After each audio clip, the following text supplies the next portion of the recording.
What is up, YouTube, and welcome to this Doctor Who Revolution of the Daleks breakdown and ending explained. Now, it's another year and another Doctor Who Now festive special. I'll never forgive the BBC for moving this show from Christmas Day, but the weirdest part of this episode was how it is essentially a sequel to the last festive special, Resolution of the Daleks, while also being a continuation of last season's cliffhanger finale. Now, I seem to go through a never-ending cycle of hype with Doctor Who. I can't wait for more Doctor, and while going through the season or special, the sheen wears off as the episode or season rumbles on, and I realise that 1, the story is awful, 2, the Doctor is written terribly, and 3, the companions just suck. Now, I did like the Resolution of the Daleks. I will give it credit where credit's due, and I did enjoy last season, but I am tired of Daleks or Cybermen being used in rotation.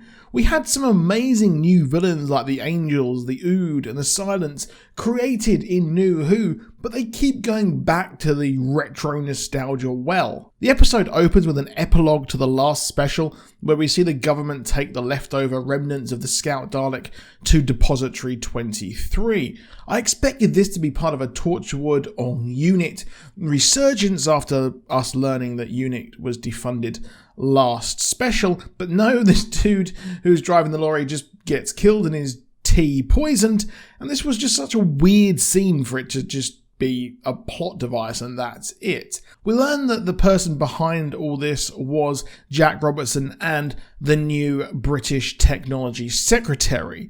He is behind making new Daleks and has basically created his own 3D printed drones, and he's presenting them there to the Technology Secretary. Now, she tipped him off, and maybe it's a reference to companies or tech companies having far too much power.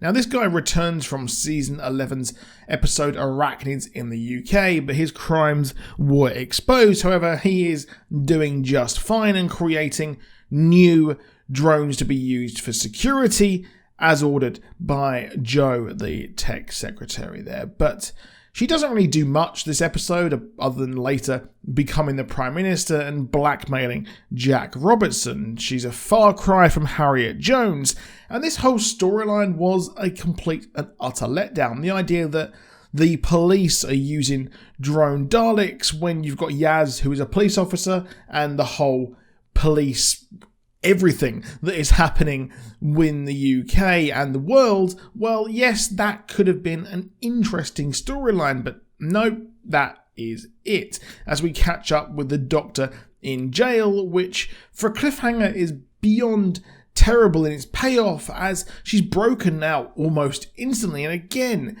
this would have been an interesting episode all on its own.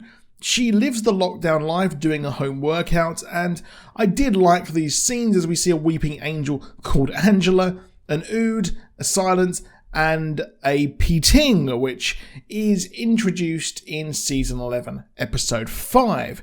Now, this was a huge jailbreak special, which I would have liked, but no, it is not. And I would have loved it if they did have this as the focal point. But the idea that this cliffhanger has now become redundant just really annoyed me, as Captain Jack returns and breaks it out, which, yes, it was fun to watch at least, and really did expose how bad the rest of the characters are, as Captain Jack's charisma is just spellbinding. I did like how he did a prison break by committing crimes to get into the jail, which explains why he stole the ship last season, and the idea that people can just imprison the Doctor just doesn't sit well with me there. On Earth, we have Yaz and the companions miss the Doctor, but Yaz is obsessed with finding the Doctor. The Doctor was, of course, missing since the end of last season, and Ryan and Graham are consigned to the idea that she may just be dead. They take things into their own hands in finding out that the Daleks are being manufactured, and they learn that there's no Daleks inside them. But they confront Jack Robertson about all of this, and he's got even more security, and Yaz and Ryan are just awful. Terrible acting, and they just seem like brats. I'd accept Clara back instead of these personality vacuums, And Yaz's constant whining this episode and pining after the Doctor almost made me turn it off. Now, the problem with this episode is that no one is given time to breathe, as we have almost 4 or 5 different stories, or at least potential episodes, in one special. There's just far too much going on, and we learn how one of the employees of Jack Robertson, Leo, has cloned a Dalek, obviously the same actor who was in Misfits, to the absolute anger of Jack, only for it to end up controlling him. It's basically a repeat of the last special. And this is where the episode started to lose me, as we later learn that there is a cloning farm in Osaka, Japan. Now, thank God the Doctor has returned, but Yaz pushes her, angry at her being gone for so long, and my God, I want Yaz to fall into the void. Oh my God, I couldn't stand at this episode. Doctor Who is just on another level when Captain Jack is back, and the crew plan to go and confront Robertsons about his plans, only for him to have no clue what a Dalek is. The crew now know that the Daleks are back and cloned and connected to the AI network of the scout drones as the PM rolls out a national scheme. I expected her then to be controlled, but nope, that was just a plot thread that really went nowhere. Now, the possessed Leo reveals that all of this, and he actually has a plan to get the characters of the Daleks into their bodies, and he uses ultraviolet light to get them to teleport into there, which I thought was so very dumb. I know it is canon and lore that this whole thing and the ultraviolet light can help them, but I didn't like it one bit. But what I hated even more is the convenience of the Daleks being mutated in the cloning process, as they don't have pure DNA. And the convenience that the Doctor, who having a plan to fight fire with fire, sends the signal out to the pure Daleks that there's a scout Dalek, and these are Death Squad Daleks, which will kill ones that they deem impure. Now, as stupid and ridiculous as it was, I did think it was neat seeing a Dalek ship descend on Earth, but these Daleks arrive on Earth and didn't get the memo that all Daleks matter, and we essentially get a Dalek race war, which I thought was funny. Now, the plan is to let the badass Daleks kill the impure ones and then blow up the Death Squad ship, which Ryan, Graham and Jack go to, but the Daleks are stupidly powerful, and it took all of them struggling to kill one of them, but Ryan instantly wants to go up for this dangerous mission. There's no sense of danger or anything. Either the writing or the actor is awful, and to be honest, I think it might be both. Now, they head to the ship to plant bombs, as Robertson says how he's the leader of Earth, heading to the Daleks, and he sells the Doctor out, as the pure Daleks can't know the Doctor is there, or that is a big problem. Wait, what? Why would the Daleks just leave a planet that is undefended when they want supremacy? Surely they would be more inclined to leave if their mortal enemy, the Doctor, who has absolutely dunked on them for years, is there. But it gets even more stupid as the away team locate Robertson, and they grab him as the Doctor baited the Daleks to arrive in a different TARDIS, and she traps them inside it and sends them to the void.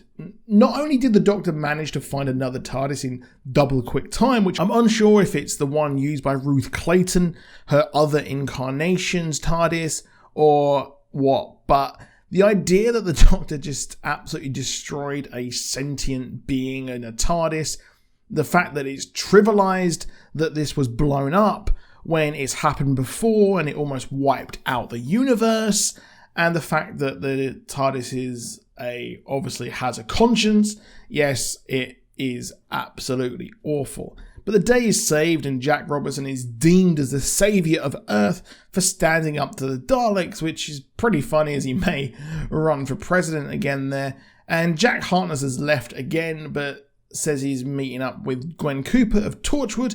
And boy, I really, really miss her. She was so cool.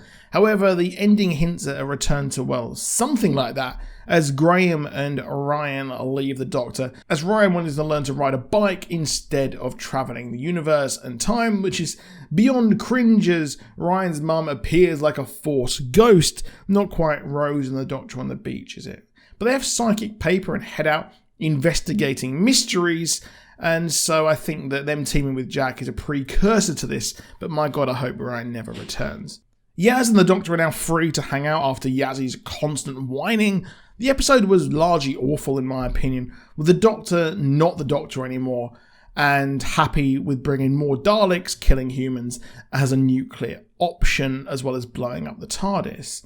Jodie was superb, but the writing in my opinion was bad here. She was supposed to work out who she was in that really cringe scene with Ryan, but she's making bad decisions she would never make, and she is who she always has been, as we are a product of growth, as are, I guess, Time Lords, but she's reverted back to just an awful person. The reliance on exposition and explaining every single plot point instead of showing us is bad, and the fact that John Bishop is coming to the show, my god, can we just get some good actors and not just second-rate comedians? What's next? Well, aside from the potential Torchwood return, Weeping Angels and Sontarans have been filmed, so they are coming back. And considering that John Bishop was in a cage in his reveal trailer, I expect that he will fall foul of the Sontarans there. Jack Robertson has won. For some reason, these specials seem to be their own season, and Chibnall loves continuity, making the show a true serial. So it's interesting to see where this goes next. But if you like the video, please do drop a like down below. Please do subscribe with notifications on, and I'll be back with more Cobra Kai tomorrow. And I'll see you soon, and goodbye.